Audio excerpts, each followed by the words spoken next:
waxaan doonayaa inaan idiin soo koobo mid ka mid a filimada ugu fiican uguna xiisaha badan Thailand, kaas oo xambaarsan murug jacayl. Filimkan waxaa la sii daayay 2016kii, waxaana lagu magacaabaa The One Day. Filimka sheekadiisu waxay ka warramaysaa wiil muqajila oo jeclaaday gabadhii ugu quruxda badnayd xafiisku ka shaqeeyo. Si kastaba ha ahaatee, kalsooni darro haysata naftiisa iyo muuqiisa ayaa sababaysa in uu dusha ka caashaqo, balse aanu awoodin inuu u dhowaado waxna u sheegto. Sheekadu waxay ku bilaabmaysaa nin lagu magacaabo Chaya, kaasoo company gaar loo leeyahay ka ah injineer computer. Chaya asxaabta la shaqaysa waxay u arkaan nin aan bulshaawi ahayn, iskuna koobay shaqadiisa computerka. Waana xaqiiq qaar badan oo ka mid inaanay aqoonsanaynba waxa kaliya oo ay soo raadsadaan marka ay u baahdaan xirfadiisa computer inuu ka caawiyo. Mana aha Chaya qaar uu kala kulmo naxariis iyo saaxiibtinimo. Taasina waa midda ku keentay inaanu danayn ogeyna cidda uu la joogo amba ku hareeraysan. Saaxiibka qura ee uu ku kalsoonaan karaa waa computerkiisa, kaasoo adeeca wax khilaafana kala hor iman. Maalin ayaa Chaya waxa la weydiinayaa inuu cilada ka saaro computer xumaaday oo xafiiska yaala. Marka uu jeegareeyo, awoodayo inuu focus ka saaro hawshii, sababtoo ah gabadha computerkan leh waxay ku soo celcelinaysaa cabashada iyo cilada ka haysatay computerkan in muddo aba. Si kastaba ha ahaatee, Chaya muu ahayn mid rajaynayay inuu kala kulmo gabadhan wanaag iyo saaxiibtinimo. Xitaa magaciisa wanaagsan ee Chaya ayay ugu wacaysaa, manay ahayn mid uu qabatimay in magaciisa loogu yeedho. Dhanka kale, gabadhan quruxleyda magaceedu waa New. Inta wixii ka dambeeyana New xiisihiisa kow ayay ka noqotay. Inuu ka fikiraana may ahayn mid uu xakameyn karay. Maalin maalmaha ka mid a, New waxa soo qaadaya booska u sareeya shirkadda oo lagu magacaabo Top. Kadibna si dhaqso ah ayuu qof kastaba uga hadlaya arrintan, sababtoo ah boosku xaas iyo ilmo ayuu leeyahay. Balse New weli waxay rabtaa inay la sii rafiiqdo booska, waxaana dhacaysa Top inuu guddoonsiiyo New faraawilo. Taasina aad ayay u farxad gelinaysaa iyada. Isla markaana Chaya uu u jeedaa waxa kaliya uu awoodi karayna waa inuu daymoodo dushana ka eego farxadda ka muuqata New. Inta lagu guda jiro munaasabadda sanadka cusub, Top wuxuu ku dhawaaqayaa dhammaan shaqaaluhu inay fasax dalxiiseed ugu bixi doonaan goob lagu magacaabo Hokkaido, isaga oo sabab uga dhigaya inuu qof ka midi doonayo inuu arko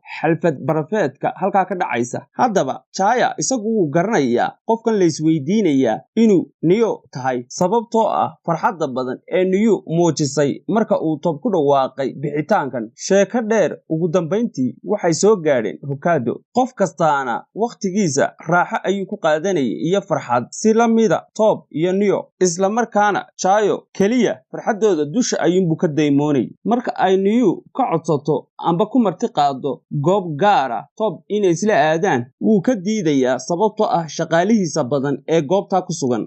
Laakiin isla markiiba wuu u qalbi qaboojinayaa, waxaanu u ballan qaadayaa marka uu fasaxa ka soo laabto inuu xaaskiisa furayo, Newna la noolaan doono. Ballanqaadkaas oo murugtii New markii hore haysatay meesha ka saaraysa, farxadna gelinaysa. Kabacdina Chaya iyo asxaabtiisu socdaal ayay u baxayaan. Kadibna saaxiibkii ayaa arkaya jalaska ay garaacayaan lamaanuhu. Chaya saaxiibkii wuxuu xasuusanayaa barnaamij uu TV-ga ka daawaday, kaas oo lagu sheegayo qofka garaaca jalaskan in rajadii uu lahaa u rumoobayso. Saaxiibkiina wuxuu u soo jeedinayaa Chaya inuu weydiisto xaas kuna baryotomo. Laakiin Chaya shaki ayaa kaga jira khuraafaadkan uu saaxiibkii u sheegay in la rumaysan karo. Chaya gambaleerka ayuu u soo dhowaanaya. Inta uu indhaha isku qabto ayuu niyeysanaya, isaga oo weydiisanaya kuna baryotomaya in nasiibku ku simo inuu mar u noqdo New saaxiibkeed, xitaa hadday tahay hal maalin. Kadibna Chaya indhaha ayuu kala furayaa, wuxuuna garaacayaa gambaleerkii, isaga oo rajaynaya in la aqbalo rajadiisa una rumowdo. Intaa kadibna Chaya marka uu hoteelkii ku soo noqdo, la yaab ayay ku noqonaysaa inuu la kulmo qoyskii Top oo ku sugan goobta. Topna wax kale oo uu samayn karaa ma jiraan inuu si diiran u soo dhoweeyo qoyskiisa mooyaane. Isla markiiba Chaya farxad ayuu kala badbadanaya, isaga oo isweydiinaya in New ay aragtay xaaladan. Dhab ahaantii xaqiiq weeyaan in New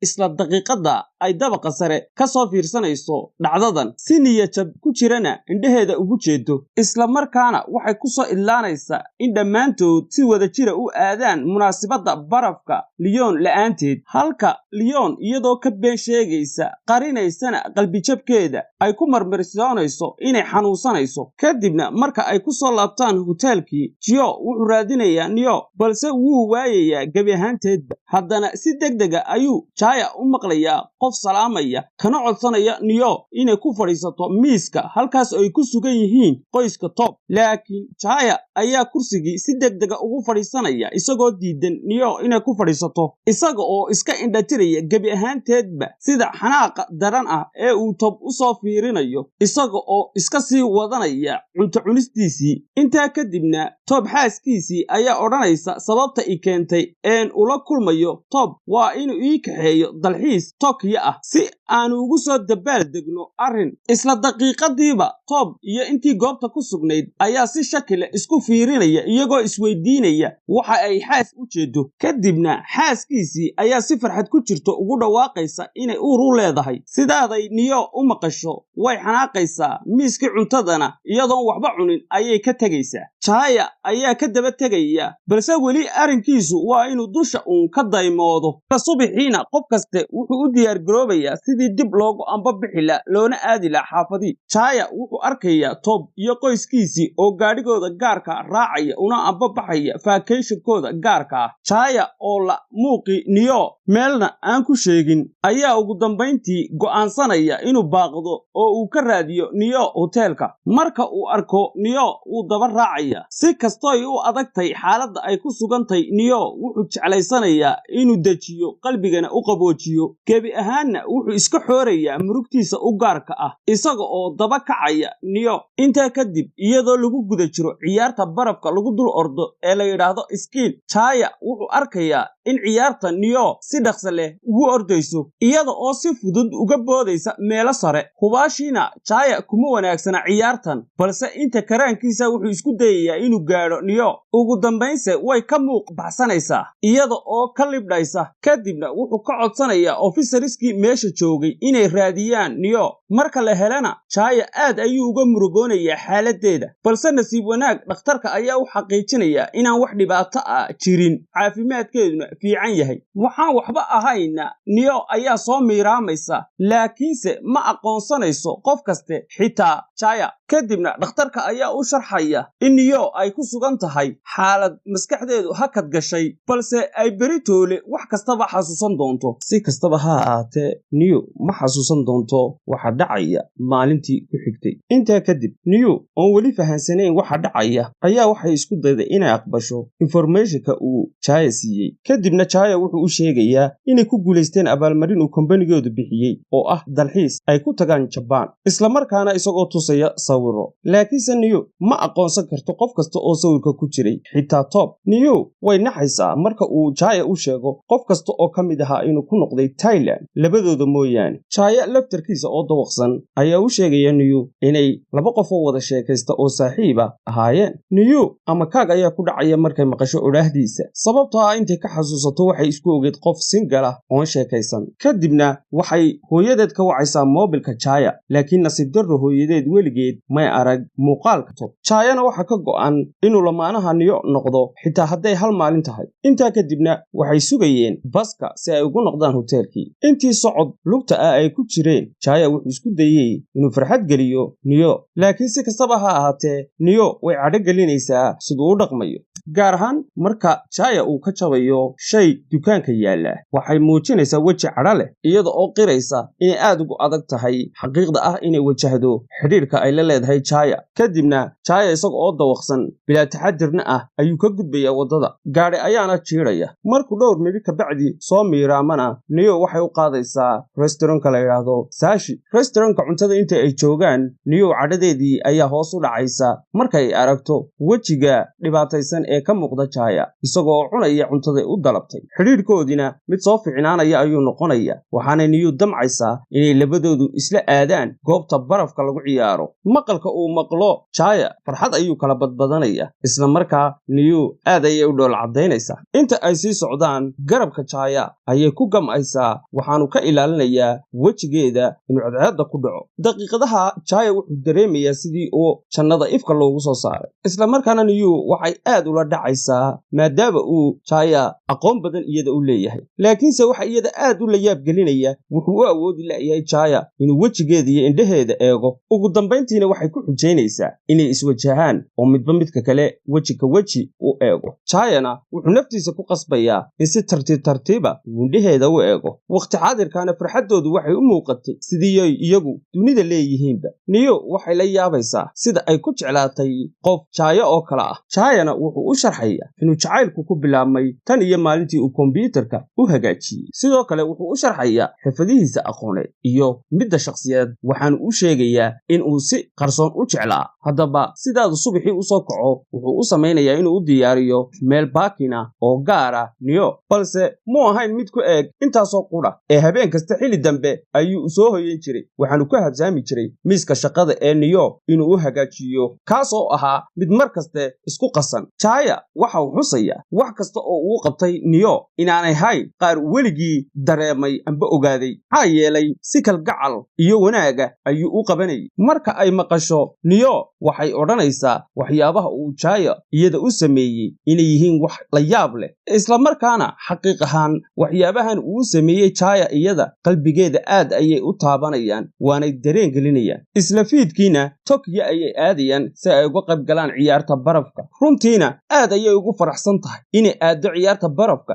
iyadoo uu la jiro gacaliyaheeda Chaya. Marka uu Chaya gacanteeda qabsadana ma aha mid dhibsanaysa. Lamaanahan isjecelna socod tamashlayn ah ayay ku gaadhaysaa ilaa habeenkii xilli dambe. Maadaama oo habeenka xilligiisii dambe la marayo, waxay go'aansanayaan inay hoteelka iska joogaan. Ka hor intaanay hurdada aadin, Chaya wuxuu dareemayaa inuu galay dembi sababtoo ah wuxuu u sameeyey. Wuxuu go'aansanayaa inuu runta u sheego, isaga oo si daacadnimo ku jirto ugu sheegaya inaanu hayn lamaanaheedii Top. Waxa kale oo uu raacinayaa inay ahaayeen oo qudha laba qof oo xafiis ka wada shaqeeya, haba yaraatee wax isku soo dhawaansho ana dhexdooda aanu ooli jirin. Sidaaday Niyo u maqasho xaqiiqda aad ayay u cadhoonaysaa, waxaanay ka cayrinaysaa hoteelkii Chaya. Kadibna Niyo waxay telefoonkeeda ka wacaysaa nambar ugu seef garaysan Top. Nasiib darrase Top waa diidaya xidhiidhkooda, telefoonkana waa ku dhigaya sababtoo ah xaaskiisa oo ka agdhow. Iyada oo jahawareer iyo murug iskugu darsantayna waxay raadinaysaa Chaya, waxaana la kulmaysaa isaga oo alaab leeyahay urursanaya. Waxayna si cad u weydiinaysaa inay xaqiiq tahay inay tahay gacalisada Top. Chayana ma rabin inuu daacad ka noqdo, waanu diidayaa inuu u jawaabo. Laakiinse marka dhowr jeer oo isku xiga xidhmooyin barafa ay ku tuurto, Chaya waa uu qirayaa, waanu u sheegayaa inay tahay gacalisada Top. Waxa kale oo uu u sheegayaa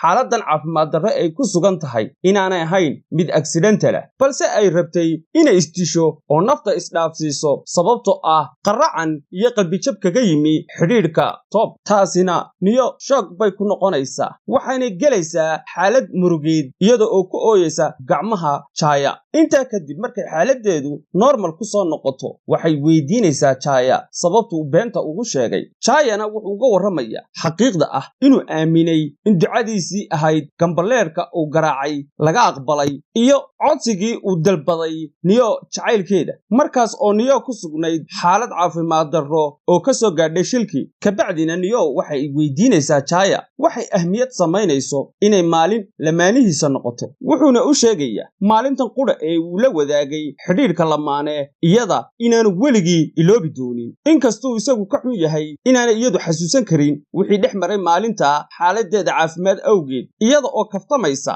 Niyo waxay ku odhanaysaa Chaya waxa aad samaysay cadaawad baa ku jirtay. Sidaasay tahay waxay qiraysay, qalbigeeduna u sheegayay in maalintan ay la qaadatay Chaya ay ahayd mid farxad ku idlaatay. Muddo yar kadibna Niyo waxay qiraysaa inay gebi ahaanba xidhiidhkii ay leelahayd Top jartay, halkaana uu ku idlaaday. Arrintaa marka uu maqlo Chaya aad ayay u cadhogelinaysaa, waxaanu u sheegayaa in iyada ay qoomamayn doonto maalinta ku xigta. Isla markaana Chaya wuxuu u sharxayaa xidhiidh iyaga dhex mara inaanu macquul ahayn sababtoo ah isaga iyo Niyo wuxuu sheegayaa in faraq weyn u dhexeeyo. Kadibna gabadha Niyo waxay isku dayaysaa in nafteeda ay rikoodh garayso si ay u xasuusato beritoole. Laakiinse Chaya recordingkii waa daminayaa waana joojinaya sababtoo ah wuxuu aaminsanayay inaanay wax shaqaynaya ahayn xidhiidh isaga iyo Neo dhex mara Neona aanay weligii ka heli doonin balse mid dayalsiya ay noqon doonto kadibna Chaya wuxuu u sheegayaa inuu marqibtay jacaylka uu u qabo Neo